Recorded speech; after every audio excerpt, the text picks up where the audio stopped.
हाय, आपके साथ मैं हूँ Surabhi Sharma. India TV YouTube channel subscribe करिए, बेल आइकन दबाएं। और अब आज की सबसे बड़ी खबर की बात करते हैं। जल्द ही नए तेवर और नए क्लेवर में होगी मोदी सरकार। 8 जुलाई को मोदी मंत्रिमंडल का पहला विस्तार।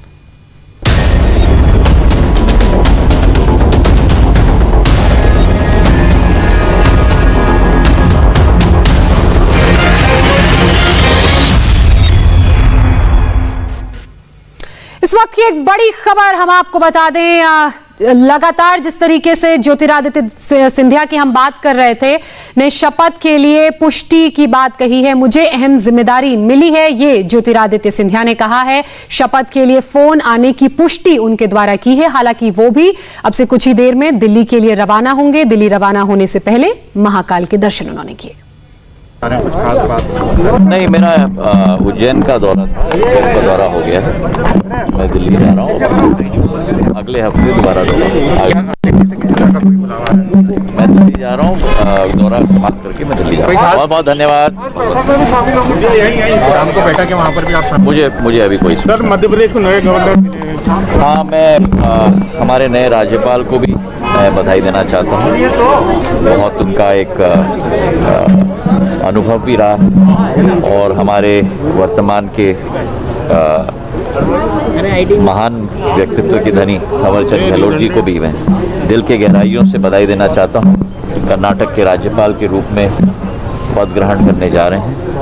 बहुत महत्वपूर्ण जिम्मेदारी है और मुझे दिल की गहराइयों से बहुत खुशी है कि थावरचंद जी के साथ 3 पीढ़ियों का संबंध रहा है और एक बहुत अहम जिम्मेदारी है और उनको बहुत बहुत हृदय के गहराइयों से बधाई। आप तैयार हैं कोई नई जिम्मेदारी? तो देश की सियासत के केंद्र दिल्ली में बड़ी हलचल है। मोदी 2.0 में कैबिनेट का पहला विस्तार परसों यानी 8 जुलाई को सुबह होगा और संभावित मंत्रियों का दिल्ली आना भी शुरू हो चुका है। नारायण राणे थोड़ी देर में गोवा से दिल्ली पहुंचेंगे। ज्योतिरादित्य सिंधिया को आपने अभी सुना था, वो भी थोड़ी देर में इंदौर से रवाना होंगे। सर्बानंद सोनोवाल गुवाहाटी से दिल्ली के लिए आ रहे हैं, जबकि जेडीयू अध्यक्ष आरसीपी सिंह पटना से दिल्ली आ रहे हैं। जेडीयू के संतोष कुशवाहा रात 9 बजे दिल्ली पहुंचेंगे। तो ये वो नाम हैं जिनको लेकर चर्चाओं का बाजार गर्म है, और इसलिए भी क्योंकि ये अपने सारे काम छोड़कर राजधानी दिल्ली आ रहे हैं। अब दिल्ली आ रहे हैं तो मतलब कुछ ना कुछ जो चर्चाओं का बाजार गर्म है वो जाहिर सी बात है सही बातों को लेकर होगा। हालांकि अब किसको मंत्री पद मिलेगा किसको नहीं मिलेगा 8 तारीख को ही वो तस्वीर साफ हो पाएगी। लेकिन गुवाहाटी से सर्बानंद सोनोवाल निकल चुके हैं, गोवा से राणे रवाना हो चुके हैं। इसके अलावा आपसे थोड़ी देर बाद ज्योतिरादित्य सिंधिया पहुंचेंगे और आरसीपी सिंह भी पहुंचने वाले हैं। हमारे साथ आनंद प्रकाश पांडे जुड़ गए हैं।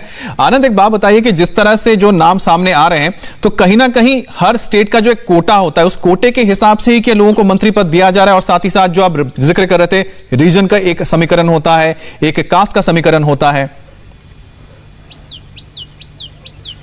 जी बिल्कुल, आपको देखना पड़ेगा कि किस राज्य से में कितने लोकसभा की सीटें हैं और वहाँ से कितने लोग जीते हैं। तो आपको वहाँ की जाति के फैक्टर को भी ध्यान में रखना पड़ेगा। उसके अलावा आपको क्षेत्रीय संतुलन भी साधना होता है। ऐसा नहीं हो सकता कि अब एक राज्य के एक ही क्षेत्र से 4 मंत्री बना दे और बाकी राज्य जो है वो राज्य का जो दूसरा हिस्सा है उसको रिप्रेजेंटेशन न मिले केंद्रीय कैबिनेट में। तो ये तमाम जो कवायद है ये तमाम फैक्टर्स को ध्यान में रखे प्रधानमंत्री नरेंद्र मोदी ने की है। और यही वजह है कि जैसा कि हम अगर जेडीयू की बात करें तो जेडीयू बार बार यही कह रहा है कि अगर 17 सांसद हैं बीजेपी के बिहार से और उसमें 5 मंत्री बनाए गए हैं, तो अगर जेडीयू के 16 सांसद हैं तो 4 मंत्री क्यों नहीं। और जेडीयू ने यह भी कहा है कि जेडीयू का गठबंधन बीजेपी से बिहार में, यानी कि वो बिहार के लिहाज से अपनी जो अपना शेयर जो केंद्रीय कैबिनेट में चाहता है, क्योंकि उनका कहना है कि बिहार से अगर 5 मंत्री बीजेपी के हैं तो 4 मंत्री क्यों नहीं होने चाहिए। लेकिन बीजेपी उनको बार बार ये कह रही है कि पशुपति पारस जो है वो भी बीजेपी फिलहाल जेडीयू के कोटे में ही गिन रही है। ये तमाम कवायद अभी चल रही है। आरसीपी सिंह अभी भी आज सुबह दिल्ली पहुंच गए थे, अभी भी उनकी बीजेपी के नेताओं से लगातार बातचीत हो रही है। उनको नीतीश कुमार ने ताकीद करके दिल्ली भेजा है और आरसीपी सिंह ये बीजेपी को कन्विंस करने में लगे पड़े हैं कि उनको कम से कम 4 कैबिनेट में उनको मंत्री पद दिया जाए, जिसमें 2 कैबिनेट हो और 2 राज्य मंत्री हो। जी अच्छा आनंद, एक बात और बताइए, 3 लोगों के तो चेहरे जेडीयू की तरफ से सामने आए हैं, चर्चा चल रही है उनके नामों को लेकर। क्या तीनों दिल्ली की तरफ आ रहे हैं या उनमें से कोई 2 लोग आ रहे हैं? और ये जो फॉर्मूले को लेकर सहमति को लेकर बात बन रही है, क्या ऐसा भी हो सकता है कि 2 की जगह 3 लोगों को जगह मिल जाए?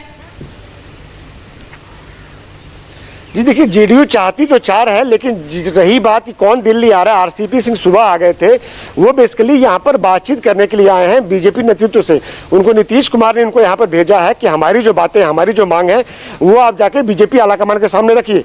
2019 में भी लगभग कमोबेश यही सिचुएशन थी और वही सिचुएशन अभी बनी हुई है। तो ऐसे में जेडीयू कैबिनेट मंत्रिमंडल में शामिल होगा या नहीं होगा, काफी हद तक इस बातचीत पर निर्भर करता है। और रही बात कौन दिल्ली में आ रहा है, तो ललन सिंह जो है वो शाम तक दिल्ली आज पहुंच जाएंगे और अगर जेडीयू से मंत्री बनना है तो ललन सिंह भी मंत्री बनेंगे। उसके अलावा संतोष कुशवाहा भी दिल्ली आ रहे हैं, क्योंकि जेडीयू चाहती है कि उनकी तरफ से जो मंत्री बने वो अति पिछड़ा और दलित और महादलित कोटे से हो, क्योंकि वहां पे आरसीपी सिंह की बार-बार बातचीत चल रही है कि आरसीपी सिंह खुद कुर्मी है, नीतीश कुमार भी जो आपको थोड़ा रोकना चाहते हैं क्योंकि अभी एक ताजा अपडेट आ गया है कि सर्बानंद सोनोवाल दिल्ली पहुंच चुके हैं। जी हां, सर्बानंद सोनोवाल जिनके नाम की काफी चर्चा चल रही है, असम के पूर्व मुख्यमंत्री हैं और साथ ही साथ केंद्र में मंत्री भी रह चुके हैं।